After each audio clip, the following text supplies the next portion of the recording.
Assalamualaikum warahmatullahi wabarakatuh. Oke, makasih atas kehadirannya di siang ini untuk kegiatan upgrading tim analis ya. Sebenarnya melanjutkan dari sesi sebelumnya untuk melanjutkan bahasan terkait shape up yang harusnya bisa kita selesaikan. Cuma untuk awal aku mau sedikit present dulu terkait beberapa hal yang bisa kita enhance gitu, bisa kita perbaiki di tim project management gitu ya. Jadi sebelum masuk ke bahasan shape up seperti yang minggu lalu sudah kita sepakati apa yang menjadi agenda minggu ini, saya mencoba masuk dulu terkait beberapa enhancement yang ingin aku lakukan gitu di tim project management. Karena harapannya bisa dimulai dari minggu ini sih. Seperti itu. Ini masuk semua nggak? Aku share keynote ya, jadi PowerPoint. Ada yang nggak masuk kah? Cek dulu sebelum aku lanjutkan.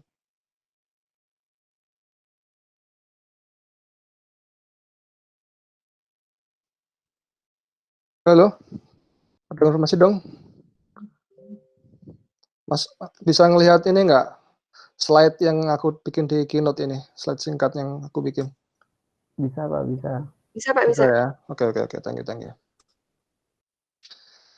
Ya, seperti minggu lalu ya, minta tolong interaktif aja ya, kalau misalnya ada beberapa yang ingin dikonfirmasi, ditanyakan, atau aku menanyakan sesuatu, tolong disampaikan aja. Ya, open mic aja nggak apa-apa. Karena butuh interaksi sih, supaya nggak menjadi monolog. Nah, kalau monolog biasanya nggak efektif. Oke, jadi yang pengen aku sampaikan di awal terkait project monitoring kita gitu di Javan, dan ada beberapa hal yang sederhana yang pengen aku lakukan untuk mengimprove gitu ya, melakukan enhancement supaya nanti ada beberapa hal yang bisa kita capai. Oke. Nah, aku mulai dari problemnya ya. Jadi dari project monitoring yang sekarang berjalan, ini terutama sih aku menyoroti di weekly report sih, weekly report yang teman-teman bikin di email, kemudian di mana datanya diambil dari Google Data Studio gitu ya, dan data source-nya dari Collabs juga. Di situ ada beberapa problem yang aku lihat gitu ya. Yang pertama itu kita tuh nggak tahu gitu berapa sih persentase completion sebenarnya untuk keseluruhan scope of works dari keseluruhan project gitu. Jadi di di weekly reportnya itu kan ada ya project completion gitu. Tapi di situ tuh ya aku sangat yakin itu data informasinya masih misleading gitu. Jadi nggak beneran komplesnya segitu gitu. Nah, yang kedua adalah kita nggak tahu sih sebenarnya berapa sih completion yang secara spesifik untuk beberapa aktivitas terkait analisis, development, testing maupun documentation. Kayak gitu. Detailnya seperti apa? Jadi terkait completion SOW itu, ya aku merasa gini ya, weekly report yang kemarin diambil kan dari data studio. Nah, itu data studio itu raw datanya adalah dari tas-tas yang ada di Collabs. Nah, di situ hanya menunjukkan data capaian sampai dengan current week gitu. Kalau yang aku lihat kan sebenarnya seperti itu. Hanya sampai dengan minggu ini atau sampai dengan batas terakhir tas-tas yang sudah teman-teman buat lah sebenarnya. Tapi kalau dilihat rata-rata itu kan tasnya itu nggak sampai benar-benar sampai ujung project sudah dibuat gitu. Jadi datanya selalu misleading gitu. Karena kalau misalnya di weekly reportnya di emailnya itu kan tulisannya project completion gitu. Nah, persentasenya itu akan selalu terlihat besar. Bentar, coba kita lihat ya. Contohnya itu kan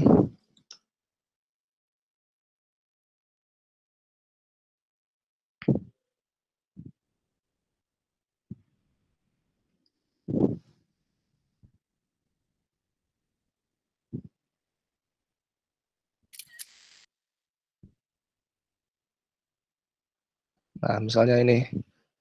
Yang dari email kan contohnya seperti ini ya.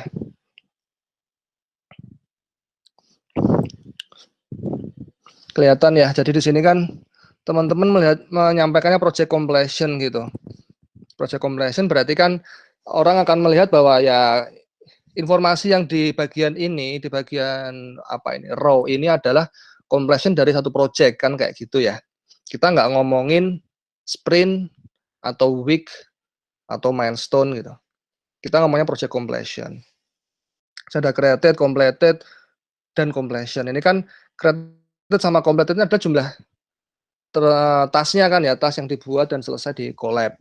Memang secara keseluruhan, tapi keseluruhan tas itu, nah problemnya adalah apakah dia sudah menunjukkan semua SOW. Nah itu tuh yang problem yang menurut saya bisa misleading gitu. Ya terlihat misalnya seperti ini SPPT ya, SPPT misalnya, ini due date masih 30 Desember, nah komplesnya sudah 89% gitu, 90%. Bener nggak sih? Artinya tinggal 10%, ini banget dong, hebat banget gitu istilahnya kan, tinggal 10%. Dan ternyata kalau kita lihat dari minggu ke minggu ya nilai kompleksnya segitu-segitu juga gitu. Nilai kompleksnya bergerak antara 80, 90, kadang 70, kadang naik 90 lebih kayak gitu-gitu. Nah itu sehingga ketika kita membaca itu jadi nggak ada artinya. Jadi apa artinya 80% di situ sebenarnya kalau kita ngomongin project completion gitu. Aktivitas sama aktivitas oke lah. Tapi kalau yang saya menyoroti yang 3 poin ini sih, completion, task created sama task completed-nya ya, task created, completed sama completion. Di situ yang saya soroti bahwa itu datanya agak misleading gitu ketika kita membaca judulnya adalah project completion, tapi kalau kita melihat ini hampir dipastikan ini bukan project completion karena tiap minggu juga nilainya segini-segini terus gitu. Nggak ada pergerakan kenaikan secara signifikan atau seperti apa gitu. Gitu. Ini aku hapus ya. Nah, kemudian terkait completion SOW ini juga problemnya elaborasinya adalah bahwa belum semua SOW itu sudah terbuat tasnya gitu. Nah, di sini kita nggak tahu ya SOW mana yang memang apa istilahnya tasnya itu sudah lengkap atau belum sih. Analisisnya itu tadi masuk ke problem kedua sih.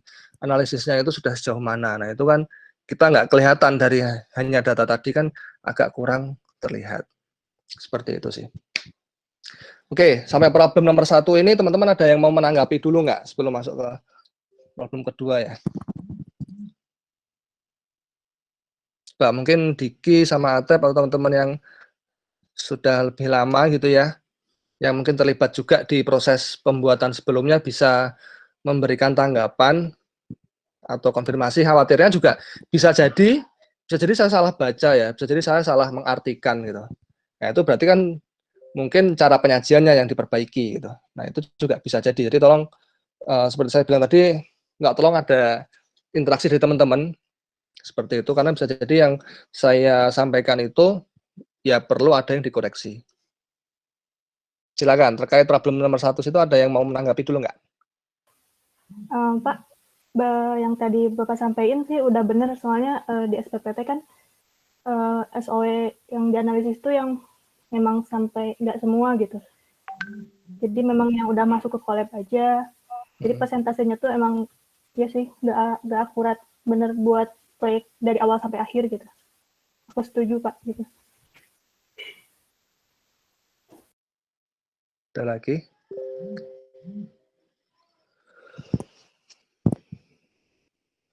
Ya sedikit ya karena ngomongin SPPT ya tadi Sita ya. Mau nanya juga dong apa namanya?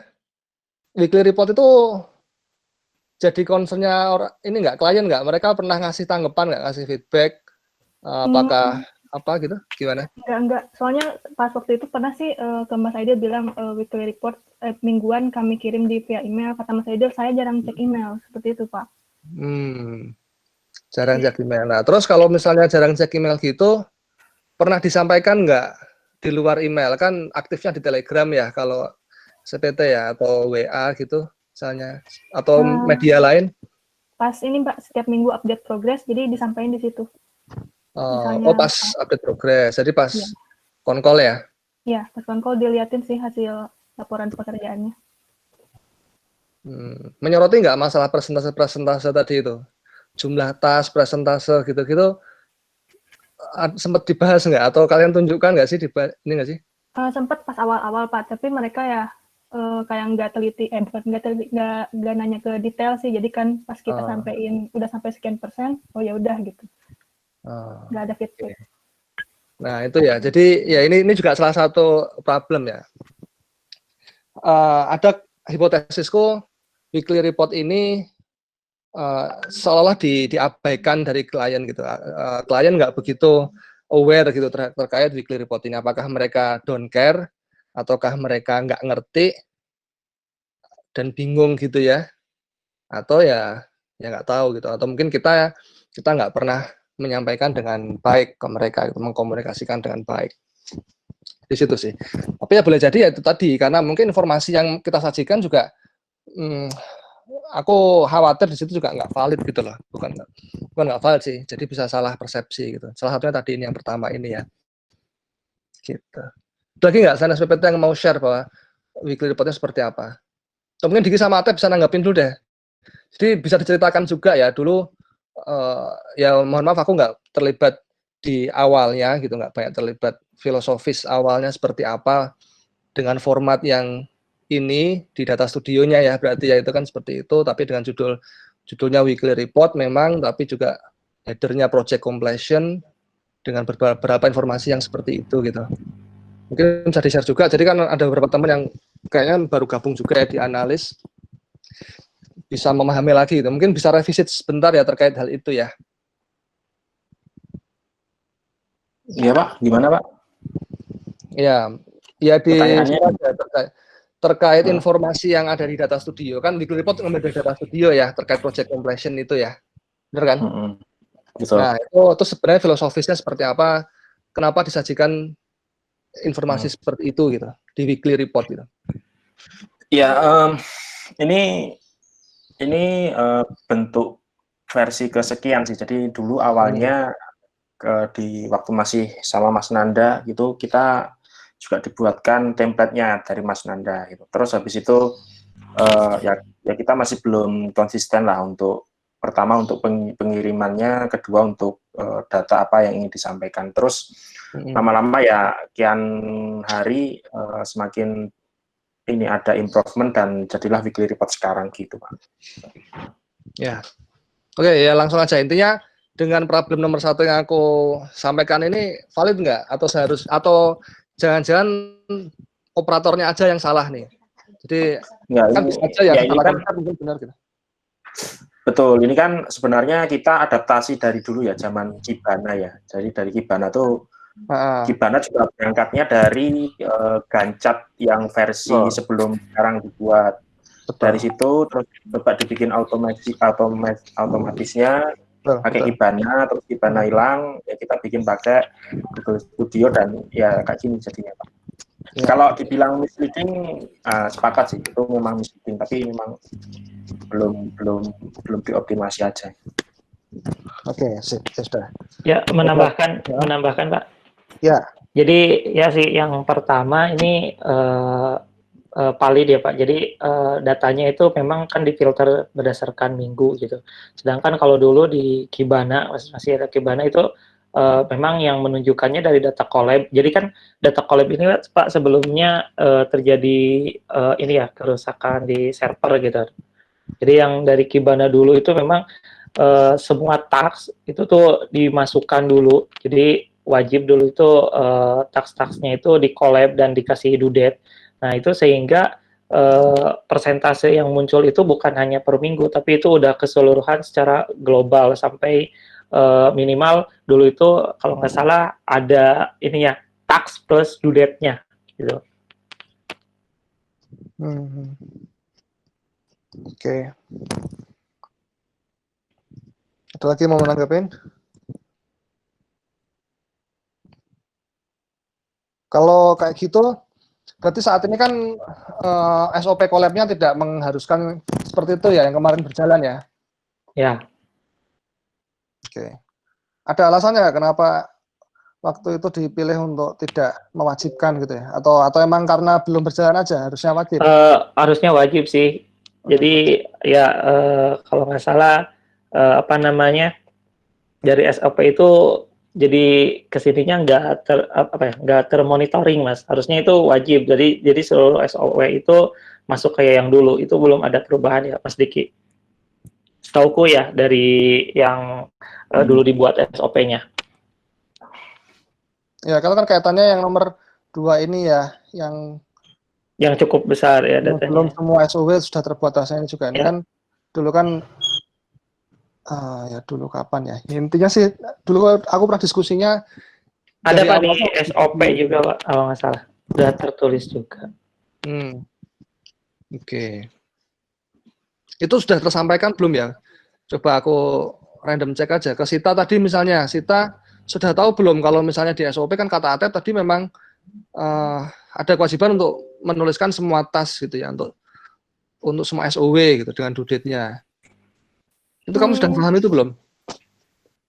Belum sih Pak, tapi Belum. apa yang miss apa? Nah itu makanya. Ya itu yang perlu dicari tahu juga. Khawatirnya nanti ada beberapa SOP yang kita terapkan atau beberapa improvement yang dibuat itu nggak jalan di bawah gitu loh. Nah oke, Sita berarti nggak tahu nih. Nanti dicek kenapa bisa nggak tahu tuh. Yang lain siapa? Anita sama Erika coba dong. Sesimpel aja jawab. Tahu nggak bahwa kan tadi kan Atep menegaskan ya harusnya ada SOP. Bukan harusnya, ada SOP yang menjelaskan bahwa semua tas itu harusnya sudah ada dari awal gitu. Remind juga mungkin kalau apa namanya itu dulu itu yang 8 atau 5 tax itu. Masih ingat enggak ya teman-teman? Yang minimal tas Pak. Ya, yang jadi udah disediakan. Itu ingat sih aku. Cuman kan nggak seluruh sampai semua SOW. Kalau itu bisa aja. Ya, betul. Karena minimum. Oke. Ya sudah, aku lanjutin lah ya. Ya intinya ini valid ya. Nanti kalau masih ada waktu bisa diperdalam lagi kenapa ya. Sorry untuk hari ini kayaknya aku maksimal sampai 2:30 karena jam 3 itu ada meeting lain yang harus dipersiapkan. Oke, nomor 1 valid. Nanti kita akan lihat seperti apa yang bisa kita lakukan gitu ya. Nah, problem nomor 2, aduh. Ini ya ini kayaknya hampir pasti juga belum ada juga emang sih. Jadi weekly report sekarang kan kita menunjukkan completion keseluruhan ya, keseluruhan task atau satu fitur itu berapa persen sih sebenarnya kan kayak gitu tuh. Ya bukan fitur sih, ngomongnya langsung task ya. Jadi ini tuh kita agak kesulitan gitu mendapatkan early warning bahwa misalnya ada aktivitas tertentu yang itu tuh masih ketinggalan. Nah ini semakin berdampak ketika saat ini kan sejak minggu lalu, 2 minggu ya, sudah 2 minggu diketok palu untuk perubahan struktur itu kan, yang mana track bagian project management itu dipisahkan dari yang programmer. Artinya, dalam weekly report yang saat ini, kita nggak tahu nih, bagian mana yang masih kurang dari sisi analis misalnya. Dari sisi analis, sebenarnya sudah seberapa sih, gitu, masih kurang berapa, masih seberapa yang ketinggalan dan seterusnya. Dari sisi testingnya seperti apa, dokumentasi seperti apa. Gitu. Karena programmer punya istilahnya ada bosnya sendiri gitu kan, supervisornya sendiri saat ini. Dan kita juga jadi harus bisa lebih fokus lagi nih. Kita nggak boleh hanya melihat keseluruhan berapa sih, tapi sebenarnya dari sisi analisnya seperti apa dulu gitu.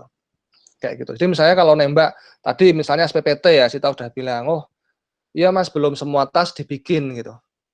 Nah, artinya kan completion bagus itu completion si programmer gitu kan. Completion programmer berarti dia bisa menyelesaikan semua tas yang kita bikin dengan tingkat persentase hampir 90% kan gitu. Itu artinya kan itu kredit untuk programmer gitu. Tapi dari sisi project management, dari sisi analis, aku nggak tahu nih, Sita nih masih berapa persen sebenarnya untuk membuat tas sampai ujung proyek. Padahal proyeknya masih 6 bulan gitu ya, masih setengah jalan atau belum sampai setengah jalan ini gitu loh.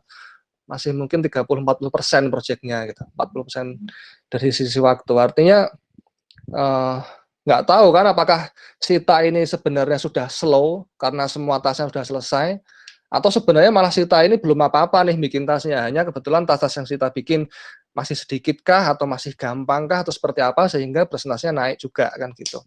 Nah itu tuh yang agak misleading gitu. Yang agak merepotkan sih ketika kita sudah pisahkan divisi dan saya ingin memastikan teman-teman yang ada di tim project management itu ya kita bekerja secara efektif gitu ya, secara cepat juga. Jangan sampai nanti data-data yang kita lihat itu maknanya beda gitu. Kan jadi nggak kelihatan kan, tadi misalnya Sita tadi itu misalnya, atau di Excel, Atep, di Komando ada Wahyudi, dan seterusnya gitu ya. Kan nggak tahu nih bener-bener nih sebenarnya load-nya kalian tuh seperti apa sih di sisi analis gitu. Dan di sisi project-nya, dan kontribusi analis terhadap project itu sudah sejauh mana gitu.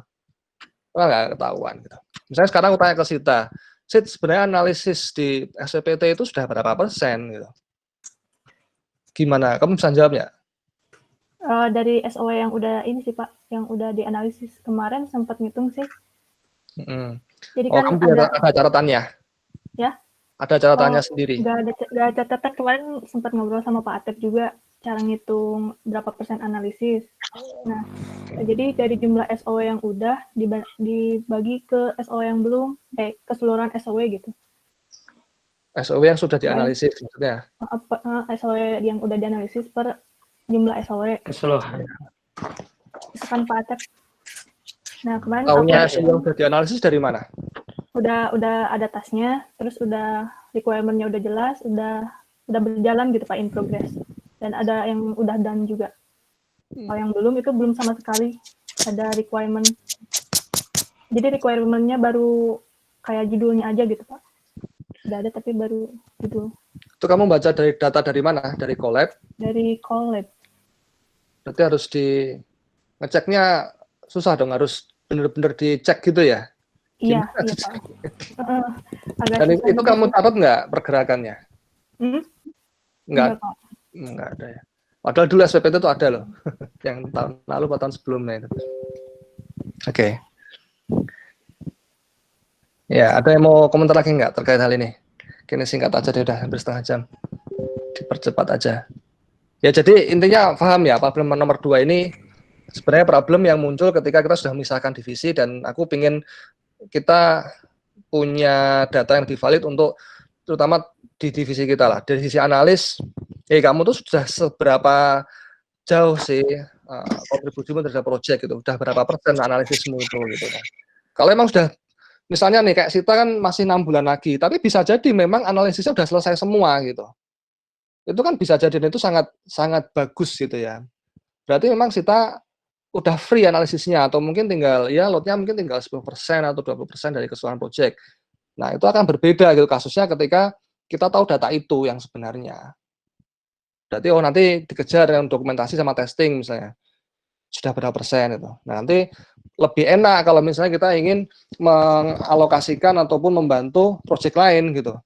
Jadi ada datanya yang benar, bukan cuman langsung nembak, SPPT sudah 90%. 90% itu apa maksudnya? Sama sekali nggak ada informasi yang cukup berarti untuk saat ini yang aku lihat gitu ya. Itu.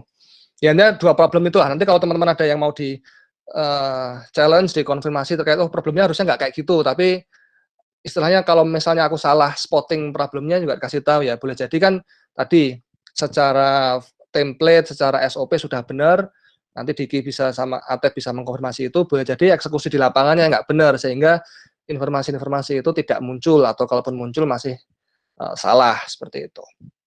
Itu tolong nanti disampaikan. Nah, langsung aja ya. Jadi ada beberapa solusi sih yang sebenarnya bukan solusi yang wah banget, baru banget, tapi ini aku minta dilakukan untuk memperbaiki informasi yang ada di weekly report. Jadi kan teman-teman saat ini tuh sudah punya Gantt ya, Gantt untuk setiap project, yang mana di situ kan istilahnya kan breakdown ya, ada WBS-nya kan, yang di paling kiri ada WBS-nya lengkap untuk menyelesaikan SOW. Nah, ini benar nggak project yang belum punya Gantt berisi WBS yang lengkap? Aku khawatirnya masih ada yang belum nih. Coba ada yang bilang dong, kalau proyeknya ada yang belum punya atau malah belum mengerti kalau ada ini gitu.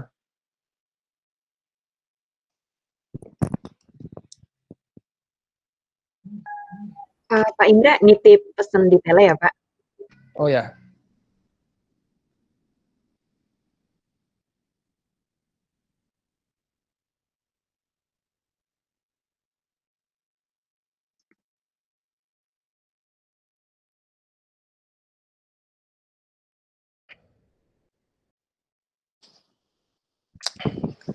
Oke, pasti kan udah ada semua lah ya. Aku lanjutin dulu sedikit. Nah, jadi solusinya itu, aku harapkan teman-teman ini ya, apa namanya, memasukkan resume Gantt chart-nya itu dalam capaian project di setiap weekly report. Nah, kenapa aku pointing saat ini? Karena aku pengen ini dilakukan mulai minggu ini gitu. Jadi kan kemarin sudah ada yang mulai kirim weekly report gitu. Nah, itu tuh bisa dilengkapin lagi, terutama yang sudah punya Gantt chart-nya gitu. Pak, itu yang poin 3 berarti dibikin kolom lagi ya Pak ya untuk aktivitas analis, development, test, dan documentation. Jadi di sana ada presentasinya gitu maksudnya Pak? Iya, ya. Ya, itu yang aku harapkan ya, apa namanya, dari sisi aktivitas analisis, development, test, documentation. Nah, nomor 3 itu yang pengen aku lakukan, tolong ditambahkan kolom khusus gitu ya, untuk analisis, development, test, documentation gitu. Jadi nanti kelihatan. Ya, ujungnya sih kayak gini ya, di emailnya itu nanti bisa kelihatan gitu, untuk project compression-nya itu, analisisnya sudah berapa persen, development-nya sudah berapa persen, testing berapa persen, dokumentasinya sudah berapa persen, kayak gitu. Jadi nanti kelihatan, misalnya nanti proyeknya udah mau selesai, atau sudah separuh lebih, tapi kok analisisnya ini masih ketinggalan, dan seterusnya. Nah, itu harus dikejar. Ini nyambung juga dengan bahasan buku Shape Up itu. Kalau teman-teman kemarin sudah kita bahas kan, ketika shape up, dalam proses shaping itu kan sudah selesai ya, sebelum masuk ke six week cycle-nya itu. Jadi sebelum betting, 6 week cycle itu kan sudah selesai shape up-nya, shaping-nya sudah selesai kan. Nah, di sini juga aku mau memastikan itu. Karena nggak mungkin analisis itu presentasinya nanti ketinggalan jauh dibanding development-nya. Analisis harus jalan duluan, karena kan konsepnya nanti yang kita memahami ya, filosofi dari shape up itu kan shaping-nya itu loh. Shaping-nya itu harus selesai sebelum masuk ke 6 week cycle. Itu salah satu hal kenapa ini saya sampaikan di sini juga, karena ini salah satu bentuk implementasi ya dari shape up itu. Kalau teman-teman memahami bahwa kenapa ada model shape up, ada shaping, terus 6 week cycle, itu kan intinya di situ, bahwa intinya kita nggak bisa benar-benar agile dalam artian udah pokoknya analisisnya belum jadi langsung coding, langsung apa, nggak bisa seperti itu gitu. Jadi ini juga paradigma yang ingin saya perbaiki gitu. Dan saat ini yang perlu kita perbaiki bahwa ya sebelum kita mulai coding, sebelum dilimpahkan ke programmer, itu analisisnya harus selesai kayak gitu. Dan dengan tools ini nanti harapannya kita bisa punya data yang lebih baik nih. Kalau misalnya ternyata ada analisis yang masih ketinggalan jauh kan, nah itu baru berarti problem ya. Kita harus cek kenapa kok bisa seperti itu. Apakah memang kliennya nggak kooperatif, ataukah di tim internal kita ada masalah apa nih di tim analisnya atau di tim project manajemennya dan seterusnya. Kayak gitu. Gitu sih. Jadi harapanku nanti di weekly report-nya kita punya project completion yang lebih benar gitu ya. Yang lebih benar diisi dari Gantt chart. Memang kelemahannya Gantt chart mesti manual ya, tapi ya untuk saat ini itu masih lebih baik dibandingkan informasinya tidak bisa kita gunakan. Seperti itu sih.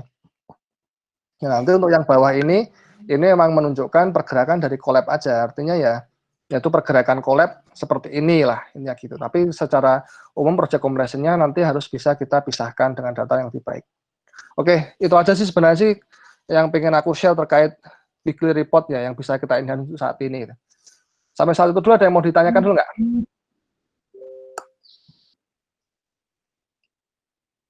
Yang Gantt chart nanti seperti apa ya Pak, klaim persentasenya?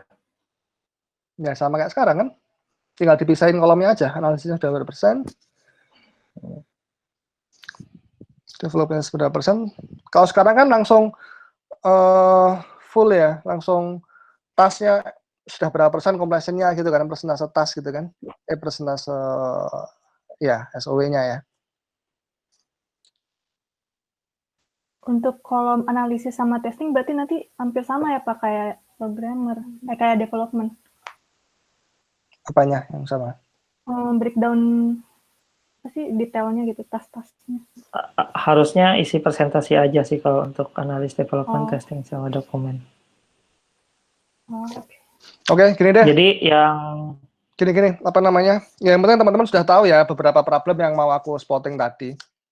Untuk misahin kolom itu kayaknya perlu kita bikin sesi khusus. Tapi intinya teman-teman sudah tahu ada problem seperti itu dan tahu solusi seperti apa sih yang mau aku bawa gitu kan. Jadi fase shaping-nya seperti itu. Nah, paling untuk minggu ini kan teman-teman sudah punya Gantt chart nih. Paling nggak masukin dulu deh Gantt chart itu ke weekly report juga ditulis. Sudah berapa persen completion-nya gitu. Meskipun nanti harapannya nanti bisa kita breakdown analisis development dan seterusnya itu untuk next week nggak apa-apa. Nanti next week kita bikin sesi lagi untuk memperdalam terkait pemisahan aktivitas dan nanti sebenarnya juga pengen ada pembobotan tiap fitur karena itu nanti kan ada beda bobot. Itu nanti untuk minggu depan. Tapi untuk kali ini aku harap teman-teman tahu bahwa ada problem seperti itu dan solusi paling gampang untuk minggu ini tolong tambahkan di weekly report berapa sih sebenarnya compression sesuai Gantt chart gitu. Nggak usah ada perubahan Gantt chart dulu deh. Pokoknya berapa compression di situ tulis juga supaya teman-teman jadi aware semua bahwa oh sekarang tuh masih segini gitu. Gitu dulu ya. Gampang kan kalau gitu kan, untuk minggu ini aja dulu. Nanti minggu depan kita kayaknya harus ada agenda terpisah deh untuk bahas lebih detailnya, karena mungkin nanti eksekusi di lapangannya perlu ada case-case khusus. Oke? Cukup ya? Mungkin Diki sama Ate bisa konfirmasi nggak? Gitu aja dulu minggu ini. Masukin aja dulu berapa sih compression dari Gantt chart gitu dulu untuk membantu kita gitu. Iya, Pak. Jadi untuk memastikan bahwa Gantt chart-nya jalan diupdate itu dulu aja minggu ini. Oke. Untuk ini Pak, untuk yang kan sekarang misal ada completion itu ya. Jadi completion-nya itu nantinya penjumlahan dari analis, development, testing, sama dokumen gitu ya Pak ya? Untuk saat ini. Ya, maksudnya bakal gitu kan. Jadi kan yang completion yang sekarang misal ada 80% kan itu belum di breakdown menjadi analis, development, testing dan dokumen. Jadi, nanti kalau udah ada yang itu, jadi completion-nya itu adalah penjumlahan dari itu. Betul nggak Pak? Nggak usah dijumlahin. Itu beda-beda aja. Masing-masing aja. Ya bisa dijumlahkan, tapi nanti agak ribet sih. Ya itu bisa dijumlahkan sih, tapi itu nanti. Tapi intinya nanti akan di breakdown gitu loh. Nanti kita lihat. Dipisah aja berarti ya Pak ya? Yang bisa juga sih nanti diakumulasi juga bisa ya. Tapi nanti kita lihat seperti apa formula yang lebih pas ya. Itu minggu depan aja deh. Untuk minggu ini paling enggak tolong masukin dulu informasi yang kombinasi yang ada di Gantt chart dan teman-teman tahu kenapanya gitu. Kenapa seperti itu, ada problem seperti apa yang tadi aku sampaikan, sehingga itu bisa dilaksanakan gitu. Gitu dulu. Nanti untuk minggu depan kita bikin sesi lagi aja untuk memperdalam kira-kira weekly report seperti apa yang bisa kita detailkan gitu. Oke, gitu. Ya, kita masuk ke topik utamanya ya terkait shape up. Jadi seperti yang aku sampaikan minggu lalu, ada beberapa hal yang akan kita lakukan di minggu ini. Jadi selama seminggu kemarin kan istilahnya aku minta teman-teman melakukan sesuatu ya. Ada yang masih ingat nggak? Coba kita cek aja. Dewi, coba Wi, minggu lalu kita menyepakati apa aja ya untuk minggu ini kita melakukan apa ya? Itu ngeresum apa namanya di e-learning sampai minimal chapter 8.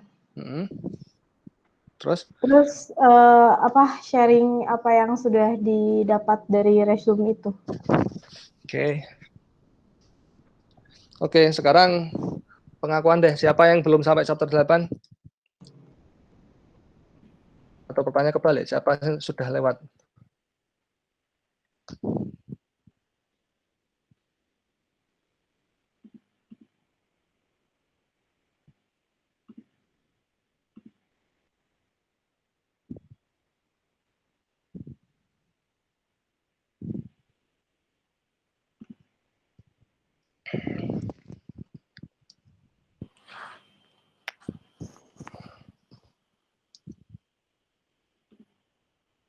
Oke. Saya mau tahu sih, coba semua sampaikan aja ya, apa namanya, biar tahu minimal sudah baca sampai chapter berapa gitu, supaya nanti knowledge-nya nggak jauh beda gitu.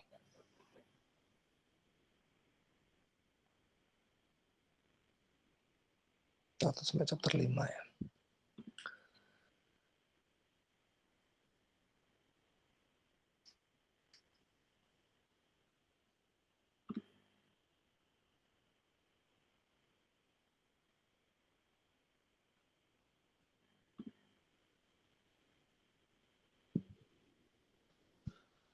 Yang lain, Wahyudi, Sita, judul.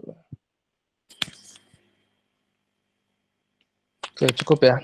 Langsung masuk ke share-nya deh. Jadi saya mau memastikan lagi sampai chapter 8, harusnya kan minggu ini sampai chapter 8 tuh sudah selesai baca semua, sehingga nanti ketika kita share bisa menanggapi dan memberikan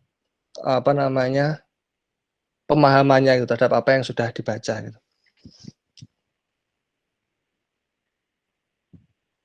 Yang sudah sampai 8 siapa nih? Erika ya? Selain Erika ada lagi nggak ya? Yang aku lihat Erika.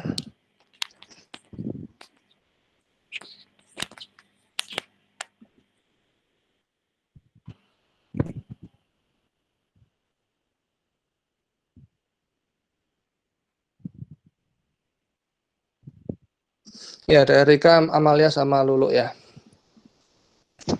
Oke, boleh share dong Lulu ya. Jadi ya ini sebagai apresiasi juga terkait achievement-nya ya. Jadi yang sudah submit sampai chapter 8 itu ada Erika, Amalia, sama Lulu. Teman-teman yang lain saya harap bisa mengejar ketertinggalannya itu untuk submit resumenya gitu. Seperti itu. Dan untuk mempermudah, kali ini kita bahas kembali ya, kita perdalam lagi sampai chapter 8, apa saja yang bisa kita dapatkan dari buku Shape Up. Oke, dari Mbak Lulu mungkin bisa share dari chapter 1 sampai chapter 8 kembali, dari chapter 4 deh, dari chapter 4 sampai chapter 8 ya, karena minggu lalu kan kita sudah cukup dalam sampai chapter 3 ya. Dari Wahyudi sudah share banyak hal terkait chapter 3 dan kita sudah kupas di dalamnya. Terus selanjutnya dari chapter 4 sampai chapter 8 bisa sharing dulu dari Lulu. Silakan.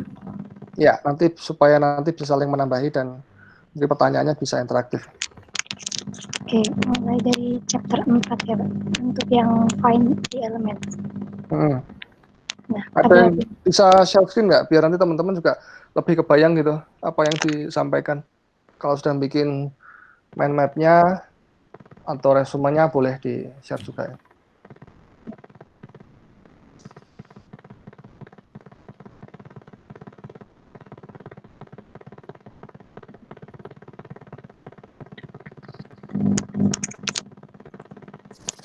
Saya bikinnya nggak pakai mind map, Pak, langsung saya tulis gitu sekali baca. Oke, ya sudah deh. Coba disampaikan lebih, kan itu lebih singkat ya, supaya teman-teman nanti bisa menghemat waktu juga untuk mempelajarinya. Ya, pertama untuk find the element, pada bagian ini itu membahas mengenai breakdown elemen apa saja yang memungkinkan kita untuk menambahkan pada suatu fitur. Jadi setiap ada fitur itu di breakdown elemennya apa saja yang ingin dikerjakan untuk lebih detailnya gitu. Nah, ketika elemen-elemen itu sudah ditemukan, kemudian dirancang atau dirancang untuk mengatur untuk membungkus elemen ini menjadi sesuatu yang lebih jadi gitu ya. Nah, kemudian untuk risk and rapid call pada bagian ini. Nah, Mbak, itu sudah masuk chapter 5 ya. Yang chapter 4 kita perdalam dulu deh, kita perdalam yang chapter 4-nya. Jadi tadi kan dari Lulu baru menyampaikan terkait find the element, padahal sebenarnya di chapter 4 ini ada beberapa pendetailan sih terkait find the elementsnya itu seperti apa gitu. Nah, mungkin dari teman-teman yang sudah submit bisa share juga. Rata-rata sudah lewat semua ya chapter 4 ya, jadi aku mastiin lagi chapter 4-nya sudah oke gitu, nggak ada yang bermasalah di teman-teman. Jadi mulai gimana? Kalau dari kan saya bacanya itu dari sekilas gitu Pak, baca secara kilat. Jadi sesuatu yang dapat saya temukan dari situ yang maksudnya yang masih membekas tuh bagian itu gitu. Ya, oke. Ya pasti teman-teman juga mungkin akan ada bagian lain yang bisa melengkapi gitu. Karena ya tadi khawatirnya ada yang belum baca, jadi kan kelewatan juga itu. Oke, yang lain dari Wahyudi mungkin bisa share di chapter 4. Kamu dapat apa ya?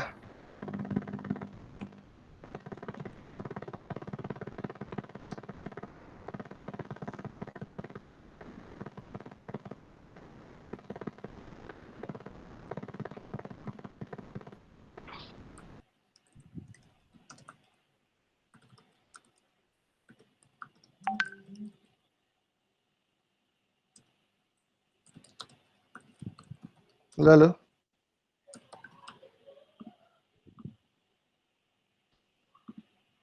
Wahyudi bisa share, Wahyudi?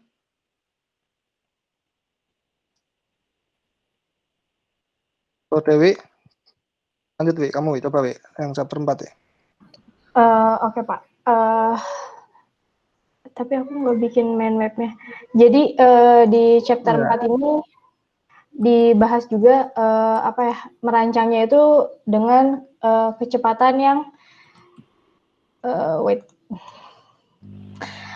move at the right speed, lakukan bersama orang yang tepat dan hindari mengerjakan detail yang tidak penting. Terus selanjutnya tuh kalau misalnya membuat desainnya itu sederhana tetapi lebih mendetailkan ke bisnis proses.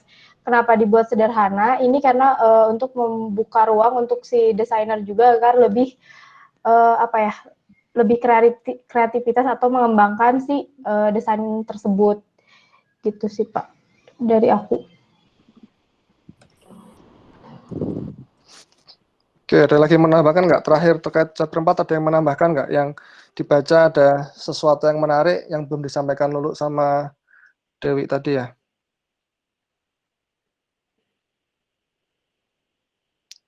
Nah, harusnya teman-teman sudah baca semua ya, kalian rata-rata sudah chapter 5 tuh.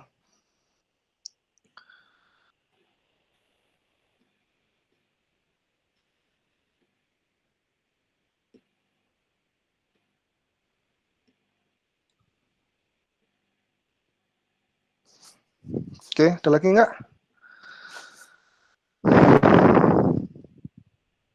Ntar aku sambil share deh. Ini Pak, aku paling ke contoh kasus sih, aku pernah nemuin di itu tuh kayak di SPPT kan dikasih mockup itu klien yang buat ya. Nah, selain mockup juga ada cetak surat gitu. Nah, cetak surat formatnya kayak udah bener-bener jadi gitu, kayak udah format jadi. Ternyata format jadi itu jadi membuat aku terus tim programmer menjadikan hal tersebut sebagai sebuah perintah, padahal cetak surat dan mockup tersebut bisa kita kita bisa tambahkan apapun ternyata gitu. Nah, ya mungkin contoh kasusnya gitu, dari mockup yang udah jadi kelihatan kayak jadi banget tuh nggak memberikan ruang gitu, Pak. Sih aku pernah ngalamin. Iya. Ya, oke, makasih ya. Jadi yang mau aku tekankan dari chapter 4 ini adalah kita tuh fokus pada functionality gitu, pada fungsionalitas dari suatu fitur atau dari suatu modul gitu. Makanya kalau yang digambarkan di buku Shape Up ini, salah satunya kan bisa dengan pakai breadboarding. Kalau breadboarding itu ya kayak prototyping gitu ya, sebenarnya sih kayak prototyping. Tapi paling enggak dia sudah tergambar sih fungsionalitasnya apa gitu. Atau bisa pakai fat marker sketch gitu. Ya, pakai sketch kayak gini, macam-macam. Intinya kan di sini kita fokus elemennya apa saja sih yang dibutuhkan dalam suatu fitur itu gitu. Jadi di sini poin utama yang bisa saya share fokus pada fungsionalitas gitu. Sebelum kita ngomongin pada aspek-aspek yang non fungsional, baik itu seperti desain ataupun ya terutama desain ya biasanya ya non fungsional desain atau user experience yang lain kayak gitu. Nah, tadi disebutkan juga jadi supaya ada room for designer gitu, room for designer supaya dia bisa lebih improve lah kayak gitu. Itu sih. Oke, yang chapter 4 saya rasa itu ya. Ada yang mau bertanya nggak terkait chapter 4 ya, terkait Venn Elements ini? Jadi intinya yang saya tekankan di situ untuk setiap proses analisis atau shaping-nya itu teman-teman bisa memunculkan keseluruhan elemen atau poin-poinnya tuh apa aja sih sebenarnya ada di fitur itu gitu. Misalnya kalau tadi kan di ShapeUp ini dicontohkan kalender gitu kan, kalender atau to-dos ini, ya di sini ada apa sih poin-poinnya gitu. Ada loose to-dos, ada group to-dos dan seterusnya kayak gitu. Poin-poinnya di situ, masalah penataannya, masalah nanti ada fontnya, warnanya dan sebagainya itu bisa belakangan gitu loh. Tapi yang penting elemennya itu sudah mencukupi. Gitu. Kita fokus di situ, memastikan bahwa elemen yang dibutuhkan untuk suatu fitur itu sudah sesuai. Gitu. Gitu ya, kurasa udah nggak ada yang aneh lah di Find the Elements. Kemudian masuk ke chapter selanjutnya, di chapter 5. Nah, ini terkait risk and habit roles. Oke, siapa dulu yang mau sharing nih? Dua orang aja deh. Harus ditunjuk dulu.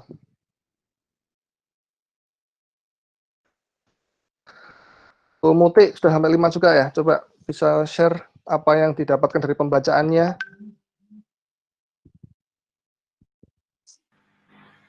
Ya, Pak.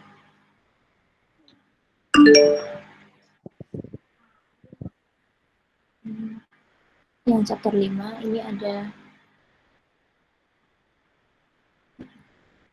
risk and rabbit holes. Ini maksudnya dalam membangun suatu fitur, contohnya itu ada beberapa resiko dan perbedaan kategori resikonya gitu. Perbedaan kategori resiko maksudnya itu adalah contohnya kita membangun satu fitur yang standar fitur itu sudah ada gitu. Kalau minggu lalu dicontohin Pak Indra juga sudah dicontohkan terkait fitur login contohnya. Kemudian risknya itu misal dari user.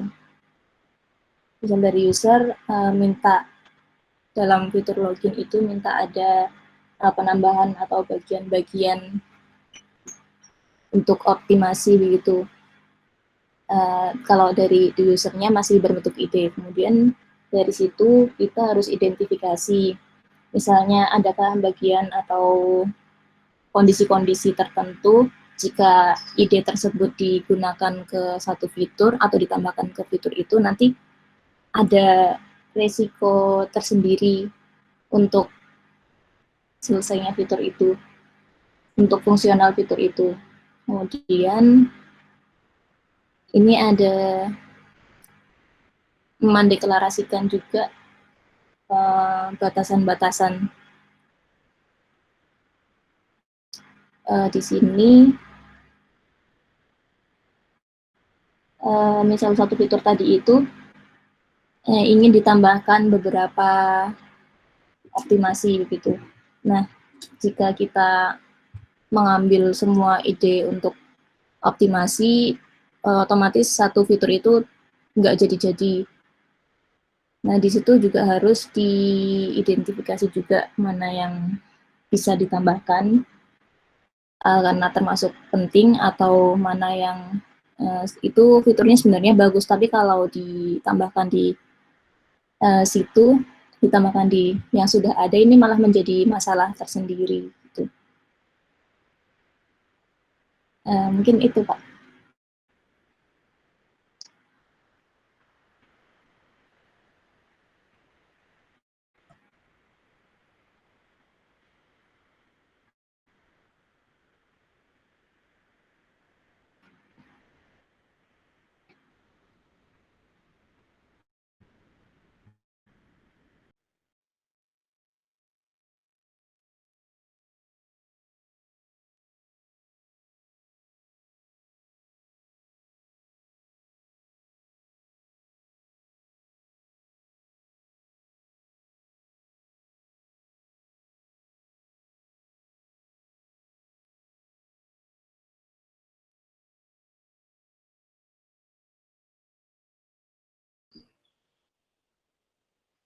Halo.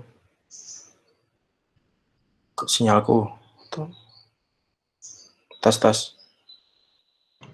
Ada, Mas. Ada. Udah pakai tree makanya.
Halo? Astagfirullah. Tak mute ya punya aku ya. Iya, Pak. Kebasan ngomong. Ya, aku tambahin apa namanya terkait risk and rabbit hole. Jadi tadi kan pertama memang kita bisa mengidentifikasi risk sehingga dari awal sebelum fitur itu mulai dikerjakan itu kita bisa tahu apa aja yang akan muncul yang menjadi kendala nih untuk mengerjakan suatu fitur itu. Gitu. Nah, di bagian rabbit holes ini secara spesifik kita diminta untuk kembali berpikir ya lebih luas gitu lah, lebih melebar gitu, lebih istilahnya kalau sebelumnya kan kita sudah find the elements itu kita sudah tahu nih poin-poin atau apa sih elemen-elemen kecil yang harus ada secara fungsional untuk bisa ngedeliver suatu fitur. Nah, di sini kita diminta untuk lebih luas lagi melihat dengan adanya elemen-elemen yang sudah terdefinisi itu pengembangannya seperti apa gitu. Pengembangannya seperti apa. Nggak harus mendalam sih, tapi melebar ya. Melebar dalam artian, misalnya tadi itu, misalnya kalau yang minggu lalu aku contohnya yang login aja, yang gampang gitu ya. Apa namanya, kalau login kan ada username, password, login gitu, gampangnya seperti itu elemennya gitu ya. Nah, kita diminta untuk berpikir melebar, itu melebar tuh misalnya ada nggak field lain yang dibutuhkan gitu. Di situ ada username, password, misalnya ada field lain yang dibutuhkan, atau ada nggak misalnya ada captcha atau ada apa gitu. Itu melebar ya. Artinya kan yang kita pikirkan adalah elemen-elemen, mungkin akan ada elemen-elemen lain di luar find the element yang di chapter sebelumnya, yang itu akan bisa muncul gitu di sini gitu. Nah, itu kita harus melihat itu gitu. Nah, setelah kita tahu apa sih rabbit holes-nya di situ yang jadi nanti bisa akan jadi jebakan nih, karena kalau kita nggak definisikan itu di sini, nanti ada peluang user akan minta di belakang, kan intinya kan di situ juga sebenarnya masuknya. Nah, makanya di sini juga ada patching hole-nya itu. Juga misalnya terkait teknologi ya, kalau yang aku minggu lalu bilang, misalnya login, standar, username, password, kita asumsi pakai database, tapi bisa jadi melebar kan, nggak cuma database, tapi bisa jadi pakai single sign on dari mana, atau pakai dari sosmed, dan seterusnya. Nah, itu juga harus dilihat, karena itu nanti akan menjadi kendala-kendala teknis dalam pengerjaannya. Kayak gitu.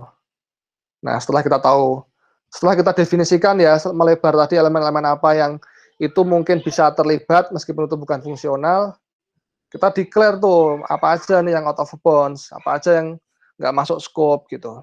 Ini aku ulangi lagi dari minggu lalu, misalnya contoh login tadi itu ya kita jelaskan bahwa scope loginnya itu dengan elemen username password adalah login terhadap database seperti itu, bukan login dari yang lain kayak gitu. Nah itu juga harus clear supaya nanti nggak ada asumsi yang berbeda. Karena kalau sebelumnya kita hanya ngomong elemen dari username password gitu atau email password gitu, ya masih bisa berpikir bahwa oh ini emailnya dari Facebook bisa nggak ya gitu, atau apa nih. Nah boleh jadi nanti user apalagi yang awam mungkin akan mengarah ke sana. Gitu. Nah di sini kita harus declare itu bahwa elemennya adalah ini dan ini itu nggak masuk yang apa aja gitu.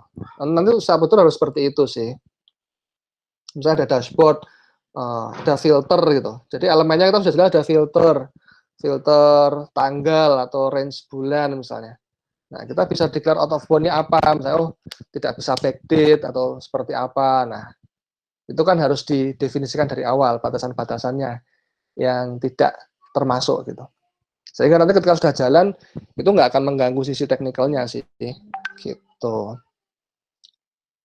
Nah terus juga tadi yang belum dibahas Muti terkait present to technical experts ya. Jadi di poin ini bisa jadi kita meminta advice gitu, meminta advice dari tim technical terkait proses analisis yang sudah kita buat sebelumnya, elemen-elemen yang kita buat, batasan-batasan yang sudah kita definisikan itu masuk akal nggak sih gitu kan?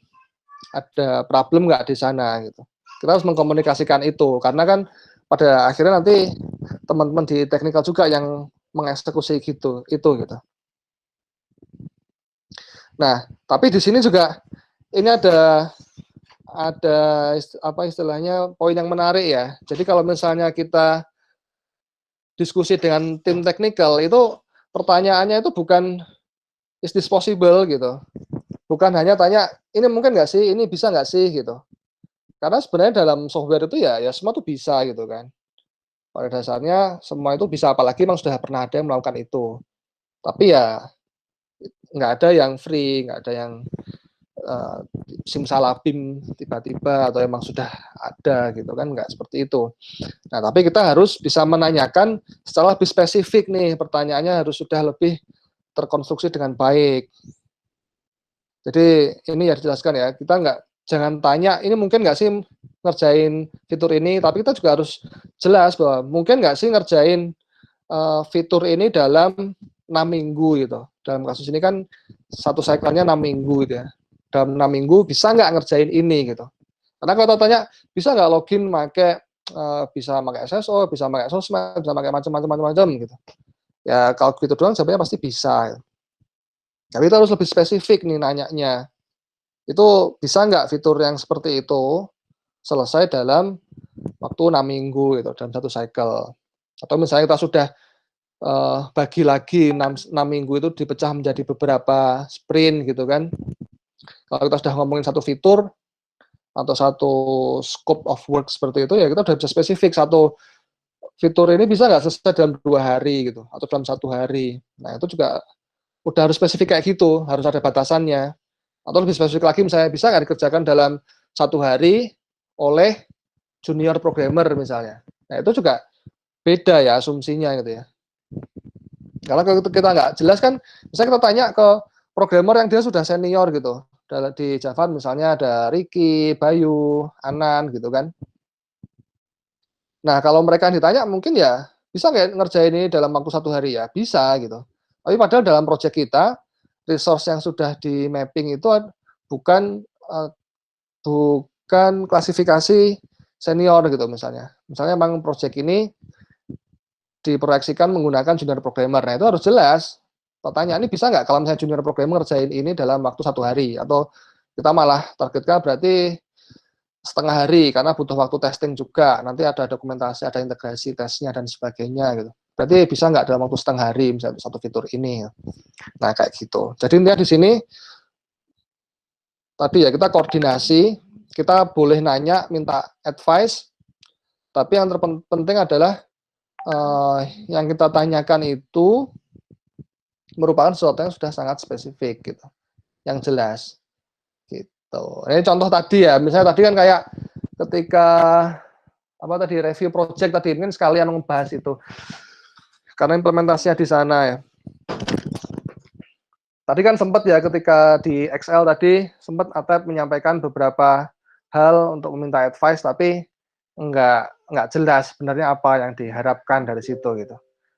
Nah itu kita menghindari itu gitu.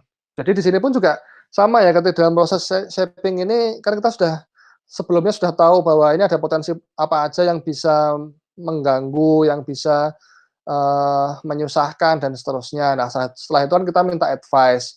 Nah di sini ditegaskan lagi bahwa ketika minta advice itu udah harus spesifik. Misalnya kayak tadi Atep menanyakan, dia menemukan sesuatu kesulitan, tim melihat ada sesuatu kesulitan yang ini bisa berdampak cukup panjang gitu kan, terus dibawa ke forum untuk minta advice, kan kasusnya mirip nih kayak gini nih.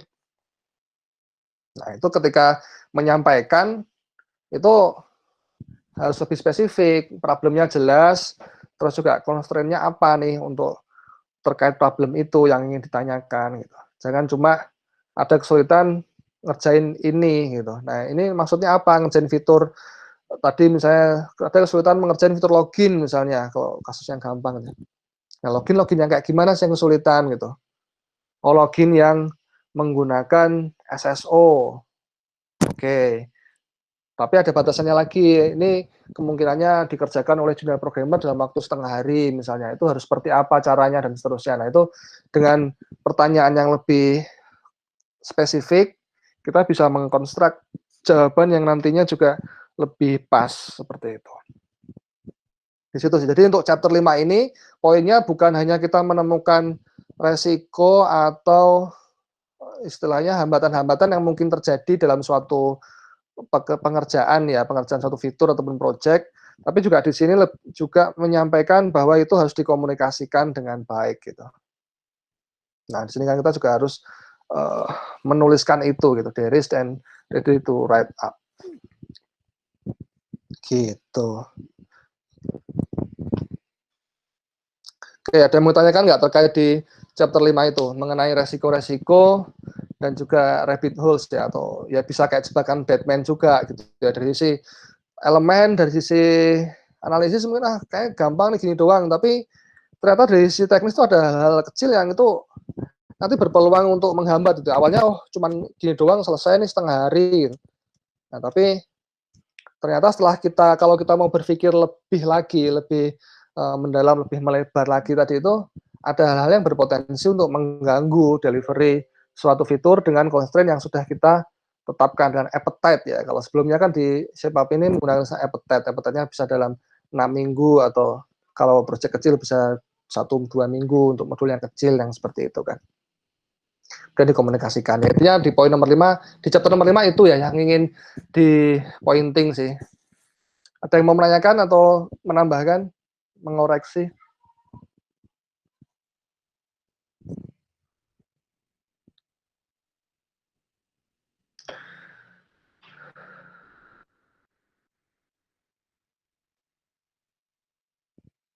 Oke, cukup ya chapter nomor 5 ya. Sekarang kita langsung naik lagi ke ya, oke. Halo Pak. Itu Pak di komen ada yang tanya. Tapi ini sih chapter.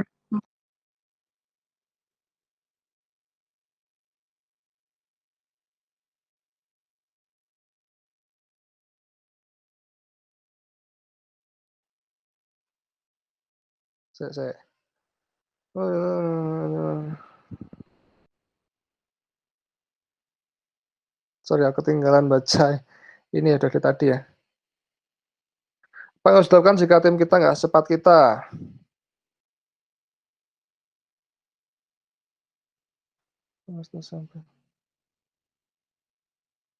Nah, ini yang di chapter sebelumnya ya tadi ya, yang di ganti elemen.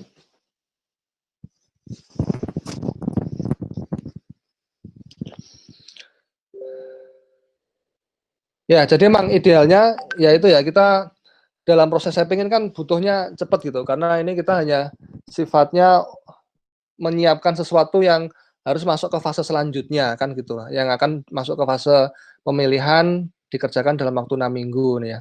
Makanya di sini kan harapannya ya kita kalau misalnya kita membutuhkan bantuan partner ya itu harus orang yang tepat lah. dengan speed yang sama, dengan knowledge yang background knowledge yang nggak jauh beda lah seperti itu. Nah kalau misalnya timnya nggak ada yang secepat kita ya kalau perlu ini ya idealnya kan tadi harus punya yang secepat kita. Jadi ya harus dikondisikan supaya timnya bisa mempunyai pace yang sama. Tapi kalau memang benar-benar nggak ada, ya untuk proses analisis sama shaping ini kita perlu kerjakan sendiri gitu, kerjakan sendiri fokus dan minta feedback ataupun review dari supervisor kita seperti itu sih, dari project manager misalnya, kayak gitu.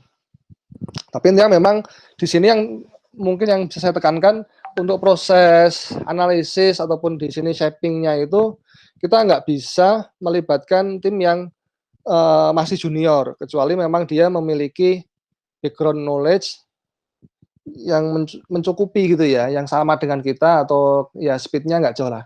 Tapi kalau misalnya nggak ada ya kita memang harus nyari yang senior gitu, karena proses shaping ini akan menentukan sih, akan menentukan apa yang akan dikerjakan. Ini kan kayak bikin resepnya ya, kita bikin desainnya itu, bikin analisisnya, apa sih yang mau dikerjain itu. Kalau misalnya nanti partnernya justru yang tidak konstruktif, ya hasilnya bisa jadi salah, atau terlalu lama, atau malah sama sekali nggak jadi. Kayak gitu sih. Jadi yang harus dilakukan ya itu harus mencari yang sama gitu ya, meskipun itu harus dari senior sih, memang kayak gitu. Tapi kalau memang dari senior pun juga nggak ada yang bisa membantu proses shaping itu, misalnya dari sisi teknikal nggak ada yang bisa pairing dan seterusnya ya kita harus kerjakan itu sendiri gitu. Harus kerjakan sendiri untuk bisa mencapai hasil yang tepat. Gitu.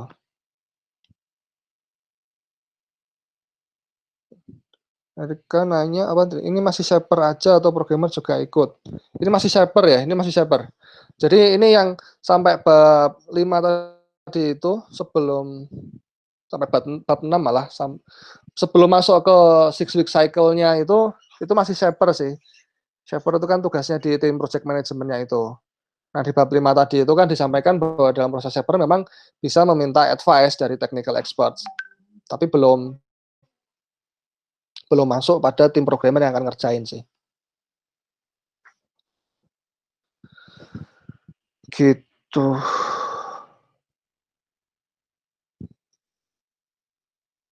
Ada lagi?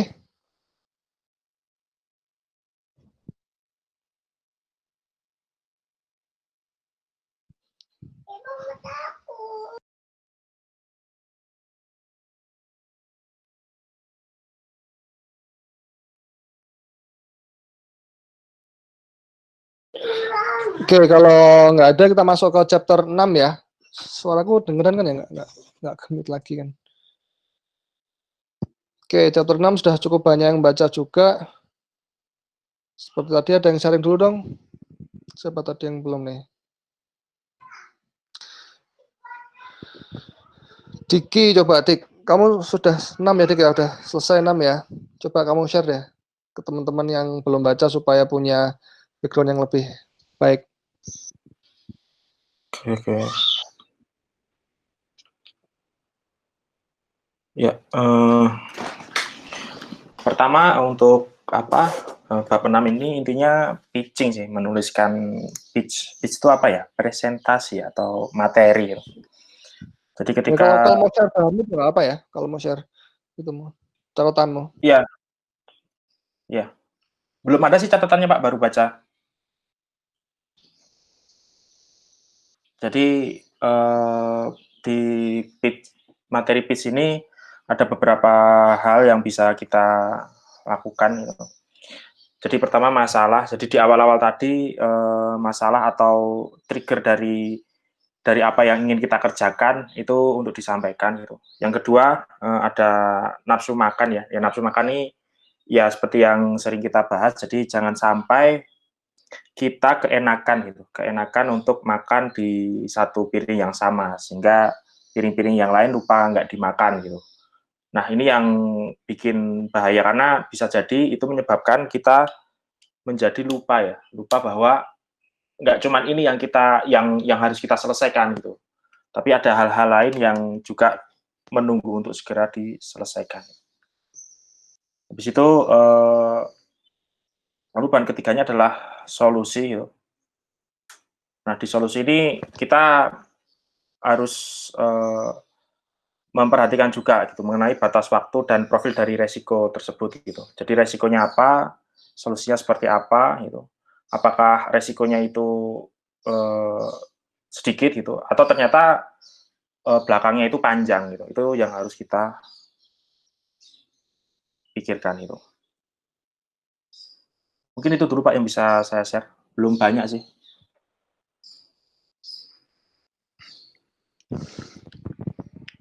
Oke, langsung aku tanggepin aja ya untuk chapter 6-nya ini supaya efektif.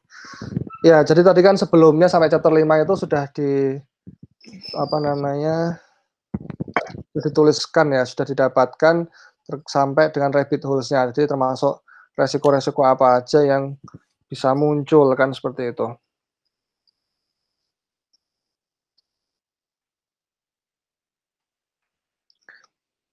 Nah, itu proses shaping ya. Sampai tadi kan masih proses shaping. Tadi kalau ada yang nanya, tadi kan masih proses apa? Itu masih proses shaping.